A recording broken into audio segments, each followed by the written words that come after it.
What's up mga kaduit, at day 4 na nga tayo ng ating driving lesson. Ay inilabas ko na si Kaputol. Andito kami sa highway ng 13 Tansa Road.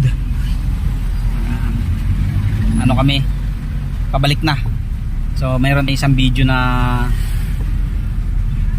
medyo mahaba na, kaya pinutol ko para pang upload lang natin. Sige, banatan mo, unahan mo na yun. Upload natin sa Facebook. Pwede na. Magaling nang pumina. Oh, tatalo no.